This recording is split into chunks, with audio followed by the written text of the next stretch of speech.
Hi guys, welcome back to Puviranandan Kannada YouTube channel. ಎಲ್ಲರೂ ಹೇಗಿದ್ದೀರಾ? ಎಲ್ಲರೂ ಚೆನ್ನಾಗಿದ್ದೀರಾ ಅಂದ್ಕೊಂಡಿದ್ದೀನಿ. ಯಾರೆಲ್ಲ ನನ್ನ ಚಾನಲ್ನ ಹೊಸ್ದಾಗಿ ನೋಡ್ತಿದ್ದೀರಾ ಸಬ್ಸ್ಕ್ರೈಬ್ ಮಾಡ್ಕೊಳ್ಳಿ. ಬನ್ನಿ ಬಸ್ಸಾರನ್ನ ಹೇಗೆ ಮಾಡೋದು ಅಂತ ನೋಡ್ಕೊಳ್ಳೋಣ. ಇದಕ್ಕೆ ಬೀನ್ಸ್ ಮತ್ತು ನುಗ್ಗೆಕಾಯಿನ ತೊಗೊಂಡಿದ್ದೀನಿ. ಈರುಳ್ಳಿ, ಮೆಣಸು, ಜೀರಿಗೆ, ಬೆಳ್ಳುಳ್ಳಿ, ಕೊತ್ತಂಬರಿ ಸೊಪ್ಪು, ಹಾಗೆ ಒಂದು ಟೊಮ್ಯಾಟೊನ ತೊಗೊಂಡಿದ್ದೀನಿ. ಹಾಗೆ ಅರ್ಧ ಚಿಪ್ಪು ಕೊಬ್ಬರಿ, ಒಂದು ಬೆಳ್ಳುಳ್ಳಿನ ಸುಟ್ಕೊಂಡು ತೊಗೊಂಡಿದ್ದೀನಿ. ಹಾಗೆ ಹುಣಸೆ ಹಣ್ಣು ತೊಗೊಂಡಿದ್ದೀನಿ. ಒಂದು ಮೆಣಸಿನ್ಕಾಯಿ ಬೇಕಾಗುತ್ತೆ, ತೊಗರಿಬೇಳೆ, ಅವರೆಬೇಳೆ ಬೇಕಾಗುತ್ತೆ, ಆಲೂಗೆಡ್ಡೆ, ನುಗ್ಗೆಕಾಯಿನ ತೊಗೊಂಡಿದ್ದೀನಿ. ಹಾಗೆ ಸಾಂಬಾರು ಪುಡಿ, ಖಾರದ ಪುಡಿನೂ ಬೇಕಾಗುತ್ತೆ. ಮೊದಲಿಗೆ ಪಾತ್ರೆಯಲ್ಲಿ ನೀರನ್ನು ಇಟ್ಕೊಂಡು ಅದಕ್ಕೆ ತೊಗರಿಬೇಳೆ, ಅವರೆಬೇಳೆನ ಸೇರಿಸ್ಕೊಳ್ಬೇಕಾಗುತ್ತೆ. ಇದು ಒಂದು ಕುದಿ ಬರ್ತಿದೆ ಅಂತ ಹೇಳ್ದಂಗೆ ಬೀನ್ಸ್ನ ನಾವು ಇದರೊಳಗಡೆ ಸೇರಿಸ್ಕೊಳ್ಬೇಕಾಗತ್ತೆ. ಆಲೂಗಡ್ಡೆ ಮತ್ತು ನುಗ್ಗೆಕಾಯಿನ ನಂತರ ಸೇರಿಸ್ಕೊಳ್ಳೋಣ, ಯಾಕಂದರೆ ಬೇಗ ಬೆಂದುಬಿಡುತ್ತೆ ಅವು. ಅದಕ್ಕೆ ಬೀನ್ಸ್ನ ಮೊದಲಿಗೆ ಹಾಕ್ಕೊಂಡು ನಂತರ ಆಲೂಗಡ್ಡೆ ಮತ್ತು ನುಗ್ಗೆಕಾಯಿನ ಸೇರಿಸ್ಕೊಂಡು ಸ್ವಲ್ಪ ಉಪ್ಪನ್ನು ಸೇರಿಸ್ಕೊಂಡು ಚೆನ್ನಾಗಿ ಮಿಕ್ಸ್ ಮಾಡ್ಕೋಬೇಕಾಗತ್ತೆ. ನಂತರ ಏನು ಮಾಡಬೇಕು ಅಂದರೆ ತರಕಾರಿಗಳು, ನಾವೇನು ಬೇಳೆ ತರಕಾರಿಗಳೆಲ್ಲ ಹಾಕಿದ್ದೀವಿ ಅದು ಚೆನ್ನಾಗಿ ಬೇಯಬೇಕು. ಬೆಂದಿದೆಯಾ ಇಲ್ವಾ ಅಂತ ಒಂದು ಕಾಳು ತೆಗೆದು ಪ್ರೆಸ್ ಮಾಡಿ ನೋಡಿದಾಗ ನಮಗೆ ಗೊತ್ತಾಗುತ್ತೆ ಬೆಂದಿದೆ ಅಂತೇಳಿ. ಅದನ್ನು ಸೋಸೋ ಪಾತ್ರೆಯಲ್ಲಿ ಸೋಸ್ಕೊಳ್ಬೇಕಾಗುತ್ತೆ. ಕಂಪ್ಲೀಟ್ ನಾವೇನು ನೀರನ್ನು ಬೇಯಕ್ಕಿಟ್ಟಿದ್ದೀವಿ ಆ ನೀರನ್ನು ಒಂದು ಪಾತ್ರೆ ಇಟ್ಕೊಂಡು ಅದಕ್ಕೆ ಸೋಸ್ಕೊಳ್ಬೇಕಾಗುತ್ತೆ.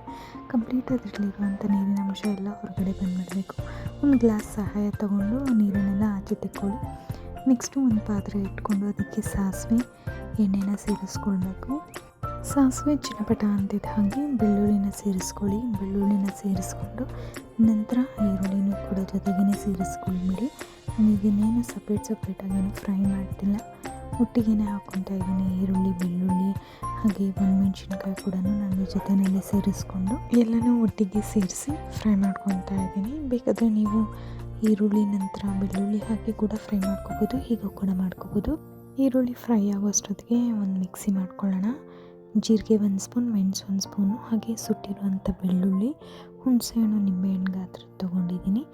ನಂತರ ಕೊಬ್ಬರಿನ ಕಟ್ ಮಾಡಿ ತೊಗೊಂಡಿದ್ದೀನಿ ನಾನು.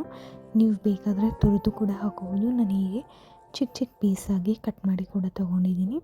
ನಂತರ ಇದಕ್ಕೆ ನಾವು ಕೊತ್ತಂಬರಿ ಸೊಪ್ಪನ್ನ ಸೇರಿಸ್ಕೊತಾ ಇದ್ದೀನಿ. ಕಾಳು ಬೇಯಕ್ಕೆ ಹಾಕಿದ್ನಲ್ಲ, ಆಗ ಒಂದು ಟೊಮೊಟೊ ಕೂಡ ಸೇರಿಸಿದ್ದೆ. ಆ ಟೊಮೊಟೊನ ತೆಗೆದು ಮಿಕ್ಸಿ ಜಾರ್ಗೆ ಹಾಕ್ಕೊಂಡು ರುಬ್ಕೊತಾ ಇದ್ದೀನಿ. ನಂತರ ಏನು ಫ್ರೈ ಮಾಡೋಕ್ಕೆ ಹಾಕಿದ್ವಲ್ಲ ಅದರಲ್ಲಿ ಇರೋವಂಥದ್ದು ಈರುಳ್ಳಿ ಫ್ರೈನ ಎಣ್ಣೆ ಸಮೇತನೇ ಸೇರಿಸ್ಕೊಳ್ಬೇಕಾಗುತ್ತೆ ಮಿಕ್ಸಿ ಜಾರ್ಗೆ. ನಂತರ ಒಗ್ಗರಣೆ ಪಾತ್ರೆ ಇಟ್ಕೊಂಡಿದ್ವಲ್ಲ ಅದಕ್ಕೇ ಬೀನ್ಸ್ ಮತ್ತು ಕಾಳುಗಳನ್ನು ಸೇರಿಸ್ಕೊಳ್ಳಿ. ಬೀನ್ಸ್ ಮತ್ತು ಕಾಳುಗಳನ್ನು ಸಂಪೂರ್ಣವಾಗಿ ಸೇರಿಸ್ಕೊಬಿಡಿ. ಸ್ವಲ್ಪ 1-2 ಸೌಟಷ್ಟು ಆಗುವಷ್ಟು ಬೀನ್ಸ್ ಮತ್ತು ಕಾಳುಗಳನ್ನು ಎತ್ತಿಟ್ಕೊಳ್ಳಿ. ಯಾಕಂದರೆ ಇದನ್ನು ಸಹ ನಾವು ಮಿಕ್ಸಿ ಜಾರ್ಗೆ ಸೇರಿಸ್ಕೊಳ್ಬೇಕಾಗತ್ತೆ. ಇದನ್ನು ಸೇರಿಸ್ಕೊಳ್ಳೋದ್ರಿಂದ ಟೇಸ್ಟ್ ತುಂಬ ಚೆನ್ನಾಗಿರುತ್ತೆ. ನಂತರ ಸಾಂಬಾರು ಪುಡಿ ಮತ್ತು ಖಾರದ ಪುಡಿ ಕೂಡ ಮಿಕ್ಸಿ ಜಾರ್ಗೆ ಸೇರಿಸ್ಕೊಂಡು ಅದನ್ನು ಫೈನ್ ಪೇಸ್ಟಾಗಿ ರುಬ್ಕೊಳ್ಬೇಕಾಗತ್ತೆ. ಮತ್ತು ಬೀನ್ಸ್ ಮತ್ತು ಕಾಳುಗಳ ಪಾತ್ರೆಗೆ ಕೊತ್ತಂಬರಿ ಸೊಪ್ಪನ್ನ ಸೇರಿಸ್ಕೊಂಡು ನೀಟಾಗಿ ಹೊಂದ್ಕೊಳ್ಳೋ ಥರ ಮಿಕ್ಸ್ ಮಾಡಿ ಸ್ವಲ್ಪ ಹೊತ್ತು ಅದನ್ನು ಬೇಯಲಿಕ್ಕೆ ಬಿಡಬೇಕಾಗುತ್ತೆ. ನಂತರ ಮಿಕ್ಸ್ ಮಾಡಾದಮೇಲೆ ಒಂದು ಪ್ಲೇಟ್ ತೊಗೊಂಡು ಅದನ್ನ ಕ್ಲೋಸ್ ಮಾಡಿ ಸ್ವಲ್ಪ ಹೊತ್ತು ಬೇಯಲಿಕ್ಕೆ ಬಿಡಿ. ನಂತರ ಮಿಕ್ಸ್ ಕೊಟ್ಟು ಸಪ್ರೇಟಾಗಿ ಎತ್ತಿಟ್ಕೊಳ್ಳಿ. ನಾವೇನು ಮಸಾಲೆನ ರುಬ್ಬಿಟ್ಕೊಂಡಿದ್ವಿ ಅದನ್ನ ಒಂದು ಪಾತ್ರೆಗೆ ಸೇರಿಸ್ಕೊಂಡು ಸ್ವಲ್ಪ ನೀರನ್ನು ಸಹ ಅದರೊಳಗಡೆ ಸೇರಿಸ್ಕೊಂಡು ಪಾತ್ರೆಗೆ ಹಾಕ್ಕೊಳ್ಳಿ.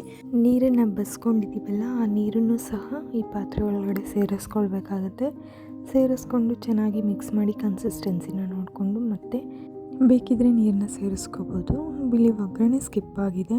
ಒಗ್ಗರಣೆಗೆ ನಾನು ಸಾಸಿವೆ, ಕರಿಬೇವಿನ ಸೊಪ್ಪು, ಬೆಳ್ಳುಳ್ಳಿನ ಸೇರಿಸಿ ಒಗ್ಗರಣೆ ಕೊಟ್ಕೊಳ್ಳಿ.